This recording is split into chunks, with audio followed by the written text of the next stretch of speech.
Poker is an exercise in variance, both positive and negative. We had a really positive session, made a high hourly rate, and I want to break down not just the hands here, but also kind of point out some of the things that have to go your way to have an above average night like this. This is Cards and Capital, the channel where we play poker and we build wealth. I'm playing poker as a second income to build this investment account that gives me the potential to change my financial outlook, and I'm doing it so that you know that you can do it as well. As of right now, when we're filming this episode, the account is over $32,000. This year, we've actually maxed out the amount that we can contribute to the account, and very grateful for that. Because of that, we're going to play a charitable session this time. Half of the amount that we win, putting it towards a poker trip. The other half is going to charity. We're working with Compassion International on this episode. For every $50 that we can contribute, they're able to feed a family for a month. So let's see how many families we can feed. Let's get to the tables. Let's go. I buy into the game for $800. We open things up with a $20 bomb pot. I flop an open ender and check. There's a bet of $80 and a call behind.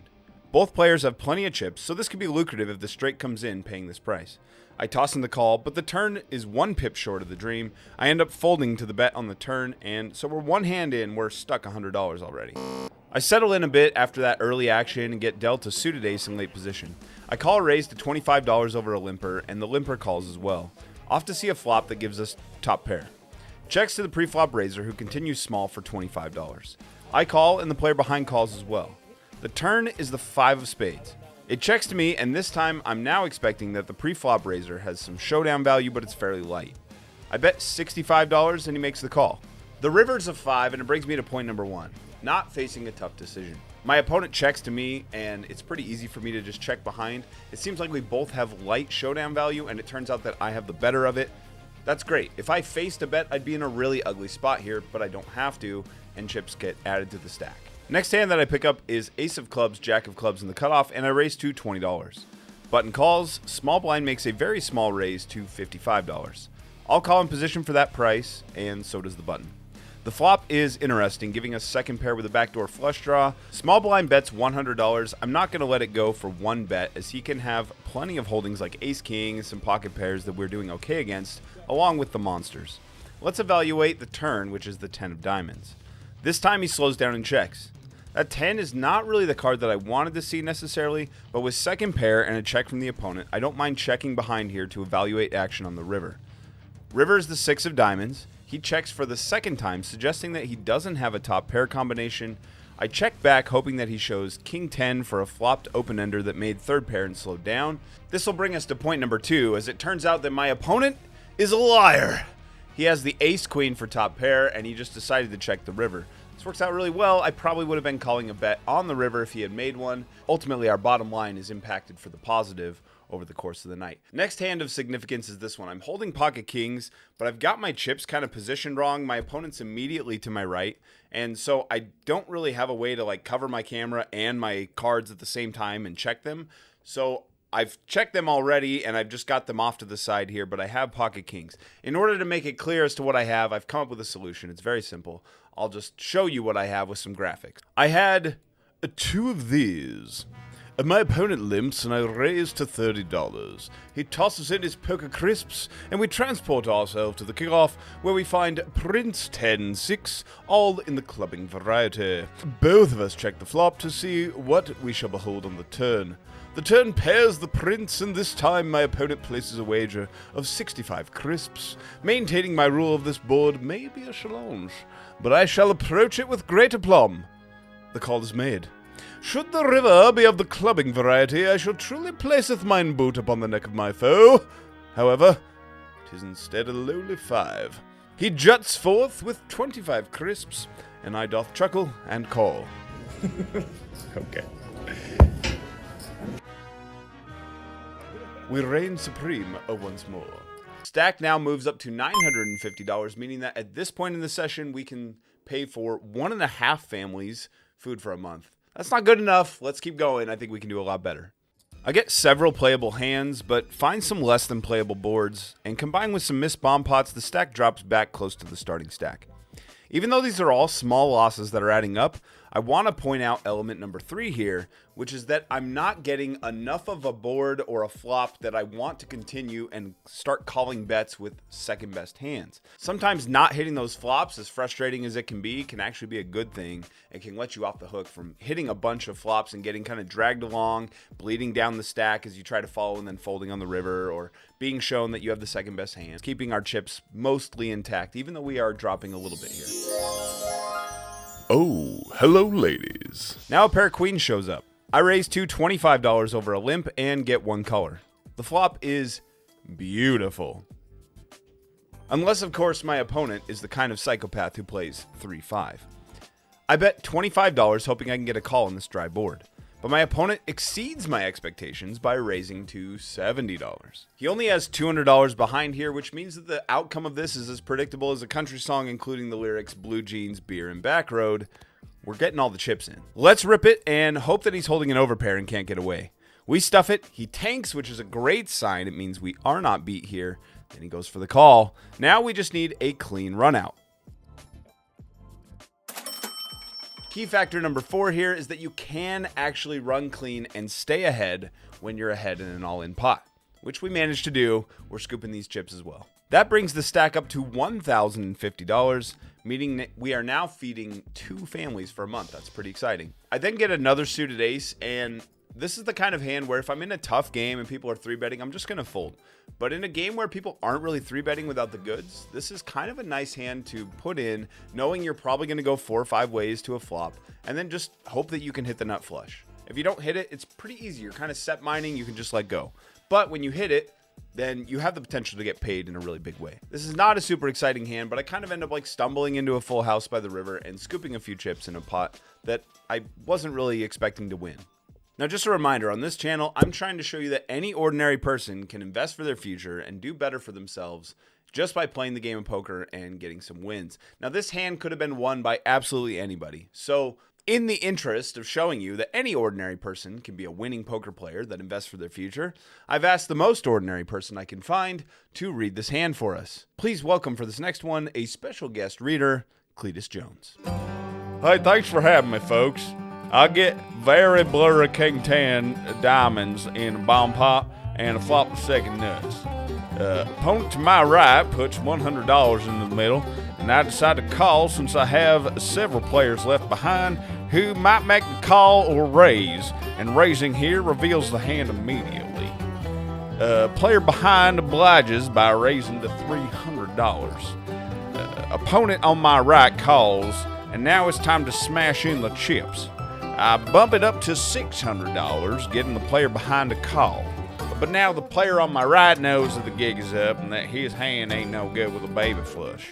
Turn locks in the nuts, so now all we have to do, he's got a few chips left, so now all we got to do is put those in and make sure we get all the chips. So we get the rest of the chips in, and now we got to do is hold. As Leonidas would say, that the big Greek dude with the muscles, he'll say hold and take from them, give them nothing. We're gonna give them nothing, but take from them everything. That's what we're gonna do.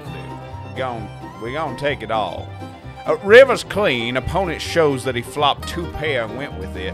And point number 5 that's written here for me to read to you is that the gift of opponents who overplay their hand and pay you off when you have it. We're gifted a Blue Ridge Mountain pile of chips here, and those are all coming into the stack at the right time. Stack's now positive $1,000. That'll make a lot of trailer payments, folks, and make a lot of trailer payments. It'll also feed 10 families for a month. And fingers crossed, maybe my family will be one of them. Hey, if you're enjoying this video so far, would you please hit that like button down below? I sure would appreciate it. I've been doing this for about 3 years now, and as you can see, this is still a very tiny channel. So whenever you hype this video up and give it lots of likes, it does give it a chance to get in front of more eyeballs. It tells YouTube, hey, this is a good one, and more people should see it. I sure would appreciate it. Thank you. Let's keep going. We're feeling pretty good after that hand, but then we get the hand that's never easy to play. Blackjacks. 3 limpers are trying to see a flop for cheap, and we're not going to let them.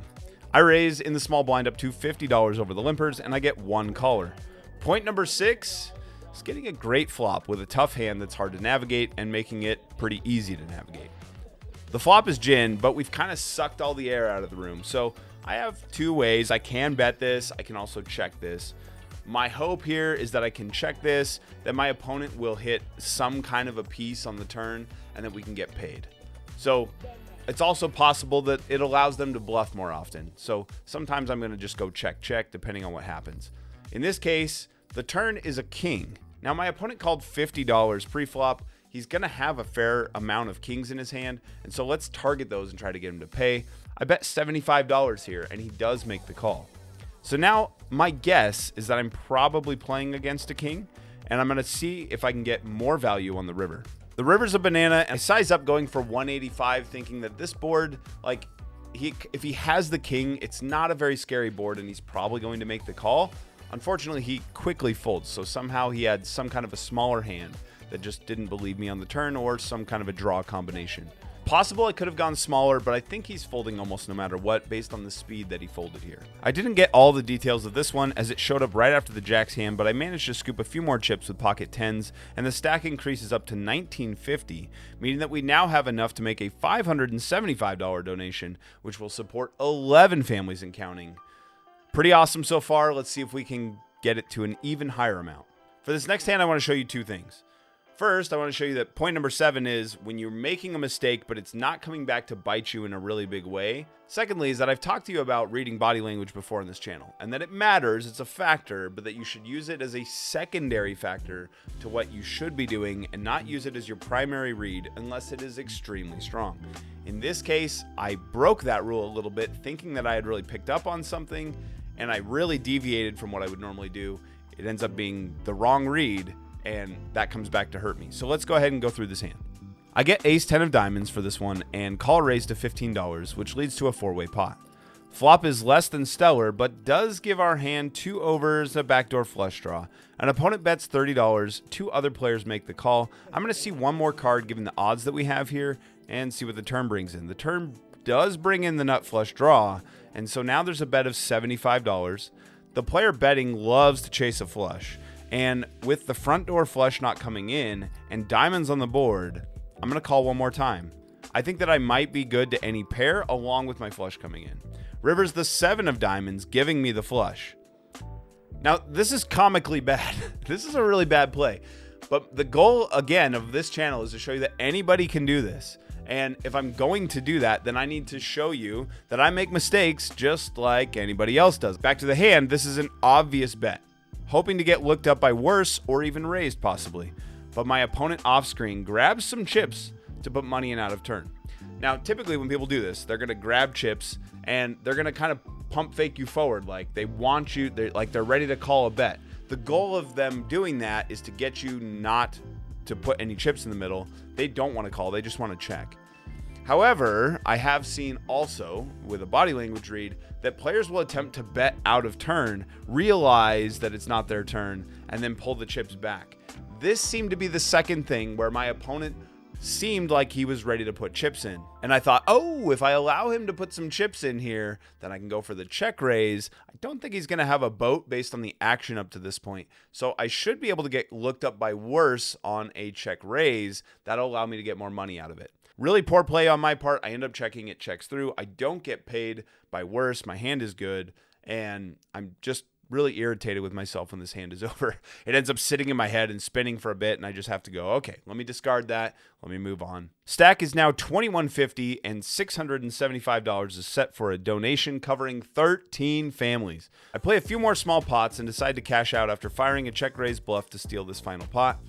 Into the game for $800, out for $2,025, meaning that we made $1,225, and we'll be making a donation of $600 covering 12 families. Another win on here means another giveaway, and this time it's going to be 3 $40 gift cards that I'm giving away, so that'll be going out on the Patreon. Now, if you're not familiar, whenever I play, I give away 10% of my winnings. So far, we've given away $3,554 on this channel. That is so much more money than I've taken in case you're thinking like, God, this is just a scam. no, this is for your benefit. It's so you're invested in this channel. You're excited about it, and occasionally you get just a payday and a windfall from this channel as a thank you for supporting and for watching. The organization I'm working with, Compassion International, I work with them beyond just this moment, and they're an awesome organization. If you've not heard of them before, look into them if you're considering some charitable giving for this year. It's a great way to connect with children in need around the world. You write letters back and forth, and you're able to help provide food, shelter, community, faith, education, just all kinds of wonderful things that kids need, and you're able to build a relationship with them over time. I can't recommend it enough. Consider checking them out if you're looking for some place this holiday season to be making some charitable gifts. Thanks for being here. Press all the buttons down below, and then go down in the description, click that link for the Patreon, and join up for just $5 a month. Be a part of it. Get paid. I'll see you in the next one.